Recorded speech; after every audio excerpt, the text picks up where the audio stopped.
Ticket കിട്ടത്തില്ല, പിന്നെ താങ്ങാൻ പറ്റുന്നില്ല. വാവയും കൊച്ചൊക്കെ ഉള്ളതല്ലേ. നമ്മളുടെ എൻ്റെ ഡ്രീം പ്ലേസിലെത്തിയിരിക്കുകയാണ്. നല്ല ഹൈറ്റിൽ കയറി പോയി.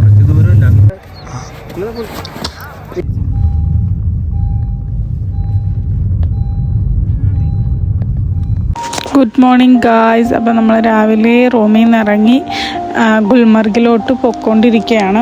അപ്പോൾ നിങ്ങൾ വിചാരിക്കും രാവിലെ എന്തിനും ഇറങ്ങിയത്? രാവിലെ ഇറങ്ങി വേറൊന്നും കൊണ്ടല്ല, നമ്മളെ ഡ്രൈവർ പറഞ്ഞ ടിക്കറ്റ് ബുക്ക് ചെയ്തെന്നാണ്. പക്ഷേ ഇന്ന് രാവിലെ അപ്പോൾ പറയുന്നത് അത് ബുക്കിംഗ് ആയിട്ടില്ല എന്ന്. പോകുന്നത് നമ്മൾ ആവശ്യമായതുകൊണ്ട് നമ്മൾ രാവിലെ ഇറങ്ങി. പിന്നെ പോകുന്ന വഴിക്ക് തന്നെ ഗുൽമർഗിന് കുറച്ച് മുമ്പ് കയറുന്ന വഴിക്ക് തന്നെ നമ്മളെ കൊണ്ട് ജാക്കറ്റും എല്ലാം ഗ്ലൗസും ഷൂവും എല്ലാം വാടകയ്ക്ക് തന്നെ എടുപ്പിച്ചു. കാരണം അവിടെ നല്ല തണുപ്പല്ലേ, അപ്പോൾ അതൊക്കെ നമ്മൾ വാങ്ങിക്കേണ്ടത് അവരെയും കൂടെ ആവശ്യം നമ്മളെയും കൂടെ ആവശ്യമാണ് മെയിനായിട്ട്. അപ്പം നമ്മളത് വാങ്ങിച്ചിട്ടാണ് ഇപ്പം മുന്നോട്ട് പോയിക്കൊണ്ടിരിക്കുകയാണ്. പോകുന്ന വഴിക്ക് നല്ല കാഴ്ചകളൊക്കെ ഉണ്ടായിരുന്നു. എന്താണ് മുകളിൽ നിന്നൊക്കെ മഞ്ഞുരുകി താഴോട്ട് വന്ന് വീഴുന്ന ഒരു ഇതൊക്കെയാണ് ഇപ്പോൾ അവിടെ കാലാവസ്ഥ. അവിടുത്തെ ക്ലൈമറ്റ് ഇപ്പം അങ്ങനെയാണ്, കാരണം സീസൺ കഴിഞ്ഞ് വരുവാണല്ലോ. അപ്പം സൂര്യനൊക്കെ ഉദിച്ച്, പിന്നെ വേറൊരു കാര്യം എന്ന് പറയുമ്പോൾ പകുതി എത്തിയപ്പോഴത്തേക്കും നമുക്ക് ഒട്ടും പോകാൻ പറ്റാത്ത അവസ്ഥയെ. അങ്ങനെ നമ്മൾ ഇറങ്ങി നടക്കാനുള്ളൊരിതായി. അങ്ങനെ നമ്മൾ എല്ലാവരും കൂടി നടക്കുകയാണ്. ചേട്ടനങ്ങ് മുൻപേ പോയി, കാരണം ടിക്കറ്റ് എടുക്കണ്ടേ അവിടെ പോയി. അപ്പം ഞാനും എൻ്റെ ഹസ്ബൻഡും കൊച്ചും കൂടി ഇപ്പം നടക്കുന്നതിന് ഒരുപാടുണ്ട് നടക്കാനായിട്ട്. ചുണ്ടൊക്കെ ഇരിക്കുന്നുണ്ടോ? എൻ്റെ ചുണ്ട അതങ്ങനെ എന്നെ ഇപ്പോഴും മാറി. ശ്വാസം മുട്ടുന്നു, മൂക്കൊക്കെ ഒരുമാതിരി ശ്വാസം കഴിയുമ്പോൾ ഇവിടെ എന്താണ് ഇത്രയും ബ്ലോക്ക് നടന്നു പോവുക. തണുപ്പത്ത് നമ്മൾ വന്നിരുന്നപ്പോൾ പെട്ടു വേണം. ആൾക്കാർ നമ്മൾ കുറേ പറയുന്നു നല്ല തണുപ്പത്ത് നിങ്ങൾ വരാനെന്തെന്ന് വന്ന് നോക്കിയിട്ട് പറഞ്ഞു. അവർക്കാരാണ് ഇത് തന്നെ, ഇവർക്ക് താങ്ങാൻ പറ്റുന്നില്ല. വാവയും കൊച്ചൊക്കെ ഉള്ളതല്ലേ. അപ്പോൾ ഒരുപാട് പേര് ഞങ്ങൾ സ്റ്റോറിയും സ്റ്റാറ്റസും ഒക്കെ ഇട്ടപ്പം കുറച്ച് പേര് മെസ്സേജ് അയച്ചിട്ട് ഞങ്ങൾക്ക് ചോദിച്ചായിരുന്നു, ഞങ്ങൾ കാശ്മീർ എന്തിനീ ഈ ടൈമിൽ പോയത്? അവിടെ ക്ലൈമറ്റ് അവിടെ ഇപ്പം അവർ സീസണൊന്നും അല്ലല്ലോ, അവിടെ മഞ്ഞൊന്നും കാണത്തില്ലല്ലോ എന്നൊക്കെ. നമുക്ക് കുഞ്ഞിനെയും കൊണ്ടാ പോണേന്ന് അവരാരും ചിന്തിക്കുന്നില്ല. നമുക്ക് ആ തണുപ്പ് തന്നെ നമുക്ക് സഹിക്കാൻ പറ്റുന്നില്ലായിരുന്നു. അത് തന്നെ നല്ല ഒരു തണുപ്പുണ്ടായിരുന്നു അവിടെ.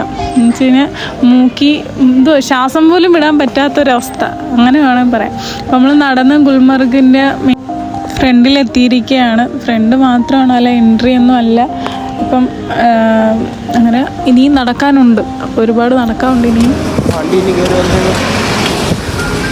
എൻ്റെ വായിന്ന് പുക വരുന്നു. അതെ, എനിക്ക് ആദ്യമായിട്ടാണ് അങ്ങനത്തെ ഒരു എക്സ്പീരിയൻസ്. അപ്പോൾ അതിൻ്റെ ഒരു എക്സൈറ്റ്മെൻറ്റിൽ ഞാനിങ്ങനെ പറയാണ്. എൻ്റെ വായിന്ന് പുക വരുന്നതൊക്കെ കണ്ടിട്ട് എനിക്ക് സന്തോഷം. അപ്പം പിന്നെ പറയാമെന്ന് വെച്ച് കഴിഞ്ഞാൽ ഇനിയും നടന്ന് ഒരുപാട് എത്താറുണ്ട്.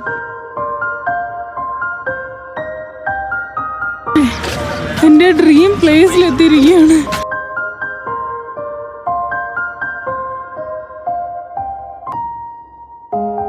സത്യം എനിക്ക് എന്താ പറയണം, എങ്ങനെ പറയണം ഒന്നും എനിക്കറിയത്തില്ല. അത്രയും മനോഹരമെന്ന് പറഞ്ഞാൽ അത്രയും മനോഹരമായിട്ടുള്ള കാഴ്ചകളായിരുന്നു. കാരണം അവിടെ മഞ്ഞ് മൂടിക്കിടക്കുന്നത് കാണുമ്പോൾ വിശ്വസിക്കാൻ പറ്റുന്നില്ല. ഞാൻ അവിടെ എത്തിയോ എന്നൊന്നും എനിക്കറിയാൻ പറ്റുന്നില്ല. അത്രയ്ക്കൊരു ഇതായിരുന്നു എനിക്ക് ഭയങ്കര സന്തോഷമായിരുന്നു. അതുവരെ നടന്നു വന്ന ആ ഒരു ഇതെല്ലാം അവിടെ എത്തിയപ്പോൾ എനിക്ക് മാറി. ഞാൻ രാത്രിയാണ് ഇതിൻ്റെ വോയിസ് കൊടുക്കുന്നത്, അതുകൊണ്ട് കുറച്ച് ചീവീടുകളൊക്കെ സൗണ്ടൊക്കെ ഉണ്ട്. അപ്പോൾ ഒന്ന് അഡ്ജസ്റ്റ് ചെയ്യണേ. അപ്പം ചേട്ടൻ നേരത്തെ വന്ന് ക്യൂവിൽ നിന്നതുകൊണ്ട് പെട്ടെന്ന് ഞങ്ങൾ അതിൻ്റെ ഇടയിൽ കയറി. ചേട്ടനെ പെട്ടെന്ന് നടന്നു വന്നു. അപ്പം ക്യൂ ഞാൻ നിങ്ങൾക്ക് കാണിച്ചു തരാം, ഇങ്ങനെ ഉണ്ടെന്ന് നിങ്ങൾ കണ്ടു നോക്കേ. ഇതാണ് അവസ്ഥ. ഇവിടെ നിന്ന് അങ്ങോരുണ്ട്, പക്ഷെ നമ്മൾ വിചാരിക്കും ഇവിടം വരെ ഉള്ളതെന്ന്. ഇതിൻ്റെ അകത്തും ഉണ്ട്, ഇതിൻ്റെ അകത്ത് വേറെ ഉണ്ട്. അത് ഞാൻ കാണിച്ചു തരാം. അതോ ആ ഒരു പാലം കണ്ട, ആ പാലത്തിൻ്റെ ഇടയിൽ മഞ്ഞുരുകി വീഴുന്ന വെള്ളമാണ് അവിടെ. അപ്പം നമ്മൾ നടന്ന് അതിന് പകുതി എത്തി, ഇനിയുണ്ട്. അപ്പം ഞാൻ പിന്നെ ആയപ്പോഴത്തേക്കും മോനെ ആരെയും കയ്യിൽ പോകുന്നില്ലായിരുന്നു. അങ്ങനെ ഞാൻ എടുത്തുകൊണ്ട് ബാക്കി വീഡിയോ ഒന്നും എടുക്കാൻ പറ്റിയിരുന്നില്ല. അപ്പം പകുതിയോളം നമ്മളകത്ത് കയറി കുറേ നേരം, ഏകദേശം 1.5 മണിക്കൂർ നമ്മൾ ആ ക്യൂവിൽ തന്നെ നിന്ന് കേട്ടോ. നമ്മൾ സമയത്ത് അങ്ങനെ പോയി കേബിൾ കാറിൽ കയറി. പിന്നെ അപ്പോൾ കാശ്മീർ എന്ന് പറയാൻ നമുക്ക് എന്തോ ഓർമ്മയായിരുന്നു. ആദ്യം തന്നെ നമ്മൾ സ്നോ ഒക്കെ അല്ലേ നമുക്ക് ഓർമ്മയായിരുന്നു. അപ്പം നമ്മൾ സ്നോ കാണാൻ എൻ്റെ ജീവിതത്തിൽ ആദ്യമായിട്ട് ഞാൻ സ്നോ കാണാൻ പോവാണ്. ഇപ്പം സ്നോയ്ക്ക് അവിടെ സ്നോയ്ക്ക് കിടപ്പുണ്ടായിരുന്നില്ല. അത്രയും ഒരു ഈ പിക്ചേഴ്സിലൊക്കെ കാണുന്നില്ലേ, വീഡിയോയിൽ ആ ഒരു നേരിട്ട് കാണാൻ പോകണം. ആ ഒരു ഒക്കെ കാണാൻ ഇപ്പോൾ ഞാൻ കേബിൾ കാറിൽ കുറച്ച് നേരം ഇരിക്കണം, എന്നിട്ട് അതിന് മുകളിൽ എത്തത്തുള്ളൂ നമ്മൾ. അപ്പം വഹിക്കണം കേബിൾ കാർ. അപ്പം നമ്മൾ കേബിൾ കാറിൽ നിന്ന് ഇറങ്ങിയിട്ട് കുറച്ചും കൂടെ നടന്നിട്ട് വേണം അങ്ങോട്ട് പോകാനായിട്ട്. അപ്പോൾ ഇതാണ് വന്ന് ഇറങ്ങി സ്റ്റെപ്പ് വഴിയാണ് നമ്മൾ ഇറങ്ങാൻ. സ്റ്റെപ്പ് വഴി താഴെ സ്റ്റെപ്പൊന്നും നമ്മൾ നോക്കുന്നില്ല, ഇറങ്ങുന്നത് എങ്ങനെയാണെന്ന് നമ്മൾ നോക്കുന്നില്ല. നമ്മളെല്ലാം ആ സൈഡിലോട്ടാണ് നോക്കുന്നത്. കാരണം അവിടെയാണ് നമ്മൾ ചെല്ലുന്നതെങ്കിലും നമ്മൾ കാണാത്ത കാഴ്ച കണ്ണിയും കാണുമ്പോൾ നമ്മൾ അങ്ങോട്ടല്ലേ നോക്കി നിൽക്കത്തുള്ളൂ. ഇങ്ങനെ അവിടെ നോക്കി അങ്ങനെയൊക്കെ നിന്ന് പിന്നെ പെട്ടെന്ന് ഇറങ്ങി ഇനിയിപ്പോൾ സ്നോയിൽ തൊടണം. അതാണ് അടുത്ത ഒരിത്. അബ്ബേക്കണോ നടക്കാൻ പറ്റുന്നില്ല. അപ്പോൾ കോഴിക്കോടുള്ള കുറച്ച് പിള്ളേർ ഇത് സ്നോമാനെ അവിടെ ഉണ്ടാക്കി വെച്ചിട്ടുണ്ടായിരുന്നു. അപ്പം എനിക്കൊരാഗ്രഹം ഉണ്ടായിരുന്നു അവിടെ ചെന്നിട്ട് സ്നോമാനെ ഉണ്ടാക്കണമെന്ന്. അപ്പം നല്ല കിടിലായിട്ട് പിള്ളേർ അവിടെ ചെയ്ത് വെച്ചിട്ടുണ്ടായിരുന്നു. അവരെ ഫാമിലി എവിടെയെന്ന് ചോദിച്ചപ്പോഴത്തേ അവരൊക്കെ പറഞ്ഞു തന്നെ തണുപ്പ് കാരണം അവർക്ക് നിൽക്കാൻ വയ്യാത്തതുകൊണ്ട് അവർ റൂമിൽ പോയെന്നാണ്, അവർ തിരിച്ചിറങ്ങിയെന്നാണ് പറഞ്ഞത്. പിന്നെ നമ്മളെ പരിപാടി തുടങ്ങി. നമ്മൾ മഞ്ഞൊക്കെ എടുത്ത് അങ്ങോട്ടും ഇങ്ങോട്ടും എറിയാനും ആഗ്രഹങ്ങളൊക്കെ അങ്ങ് നിറവേറ്റി. കാരണം തന്നെ മഞ്ഞ് തൊടണമെന്ന് ഭയങ്കര ആഗ്രഹമായിരുന്നു, അതങ്ങ് നിറവേറ്റി. അവിടെ പോയിരുന്ന് കുറേ നേരം നമ്മൾ മഞ്ഞിൽ അവിടെ കുറേ നേരം നമ്മളവിടെ ഇരുന്നു.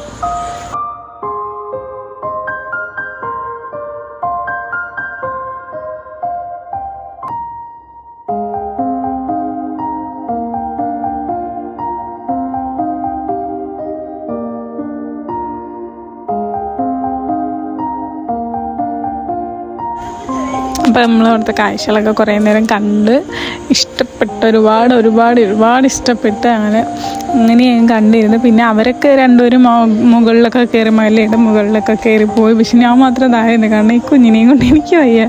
അവൻ ആരെങ്കിലും പോകുന്നില്ലായിരുന്നു, കാരണം തണുപ്പൊക്കെ ഉള്ളത് കൊണ്ടായിരിക്കണം ആളങ്ങോട്ട് ആരെങ്കിലും പോകുന്നില്ലായിരുന്നു. എൻ്റെ അടുത്ത് തന്നെ ഇരുന്ന് പിന്നെ ഞങ്ങൾ അവിടെ ഇരുന്ന് മഞ്ഞിലൊക്കെ വെച്ച് കളിച്ചുകൊണ്ടിരുന്ന സ്നോമാനെയൊക്കെ ഉണ്ടാക്കി അവിടെ ഇരുന്നിട്ട് അവർ രണ്ടുപേരും മുകളിലൊക്കെ പോയി കുറച്ചൊക്കെ കണ്ടതിന് ശേഷം പിന്നെ അവർ കുറച്ച് കഴിഞ്ഞപ്പോൾ തിരിച്ചു വന്നായിരുന്നു.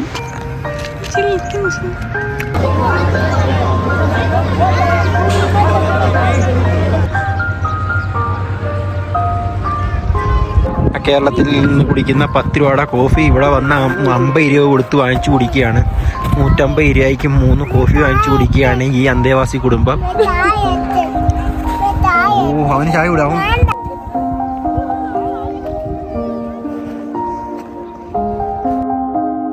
പിന്നെ കുറച്ച് നേരം കഴിഞ്ഞപ്പോഴത്തേക്കിനും അവിടെ മഴ പെയ്യാൻ തുടങ്ങി. അപ്പം മഞ്ഞിൽ മഴ പെയ്യുമ്പോഴുള്ള അവസ്ഥ പറയണ്ടല്ലോ, നല്ലോണം തണുപ്പായി നല്ല കാറ്റ് അടിക്കാൻ തുടങ്ങിയായിരുന്നു. പിന്നെ കുറച്ച് നേരം കൂടെ ഞങ്ങൾ അവിടെ നിന്നിട്ട് ഞങ്ങൾ പയ്യെ അവിടെ നിന്ന് ഇറങ്ങി. കാരണമെന്ന് പറയുമ്പോഴത്തേക്കിനും പിന്നെ അവിടെ നിന്ന് കഴിഞ്ഞാൽ നല്ലോണം മഴ പെയ്യും എന്ന് നമുക്കറിയാം. കാരണം കാലാവസ്ഥ അതുപോലെ നിൽക്കുന്ന നല്ല ഇരട്ടിയൊക്കെ തുടങ്ങിയായിരുന്നു കുറച്ച് കഴിഞ്ഞപ്പോഴത്തേക്കും തന്നെ. നിങ്ങൾ വിചാരിക്കും ഇത്ര പെട്ടെന്ന് മോൻ ഇറങ്ങിയോ, നല്ല ക്യൂ നിന്നാലേ താഴോട്ടും വരാനുള്ളൊരു കേബിൾ കാറിൽ കയറണമെങ്കിൽ അവിടെയും ക്യൂ നിൽക്കണം, എന്നാലേ നമുക്ക് അവിടെ നിന്ന് ഇറങ്ങാൻ പറ്റത്തുള്ളൂ. അപ്പോൾ ആ ക്യൂ നിൽക്കുന്നതിൻ്റെ സമയത്തിനുള്ളിൽ എൻ്റെ മോൻ ഉറങ്ങി. പിന്നെ മഴയുണ്ടായിരുന്നു അവിടെ, നല്ല രീതിക്ക് പെയ്യുന്നില്ലായിരുന്നു. കുറച്ച് കഴിഞ്ഞപ്പോഴത്തേക്കിനും പൊടിച്ച് തുടങ്ങി. ഇപ്പം നമ്മൾ താഴോട്ട് ഇറങ്ങിക്കൊണ്ടിരിക്കുകയാണ്. പിന്നെ വേറെ പറയാനുണ്ടെങ്കിൽ കേബിൾ കാറിൽ നിന്ന് ഇറങ്ങിയപ്പോൾ മനസ്സിനൊരു വിഷമം ഉണ്ടായിരുന്നു. കാരണം പെട്ടെന്ന് കഴിഞ്ഞല്ലോ എന്ന് തോന്നുന്നു. പക്ഷെ മണിക്കൂറോളം നമ്മളവിടെ നിന്നു, എന്നാലും ശരിയാണ് ഇറങ്ങിയപ്പോൾ മനസ്സിന് എന്തോ ഒരു വിഷമമായിരുന്നു. ഇത്രയും പെട്ടെന്ന് ഇറങ്ങേണ്ടിയില്ലായിരുന്നു എന്ന് തോന്നി. നമുക്ക് എത്ര നേരം വേണമെങ്കിലും അവിടെ നിൽക്കാം, പക്ഷേ മഴയൊക്കെ വരുന്നുണ്ട്, കുഞ്ഞിനെയും കൊണ്ട് നിൽക്കുന്ന ഒരു പേടി, അത്രയേ ഉള്ളൂ. അപ്പോൾ ഈ കുറച്ച് വീഡിയോസൊക്കെ എഡിറ്റിങ്ങൊക്കെ കിടക്കുന്നതുകൊണ്ട് ഈ വീഡിയോയുടെ കുറച്ച് താമസിച്ച്. അപ്പം വീഡിയോ കണ്ട് ഇഷ്ടപ്പെട്ട് കഴിഞ്ഞാൽ ലൈക്ക് ചെയ്യാനും സബ്സ്ക്രൈബ് ചെയ്യാനും മറക്കരുത്. അപ്പോൾ സപ്പോർട്ട് ചെയ്യണേ. അടുത്ത വീഡിയോ ആയിട്ട് കാണുന്നവരെയും ബൈ.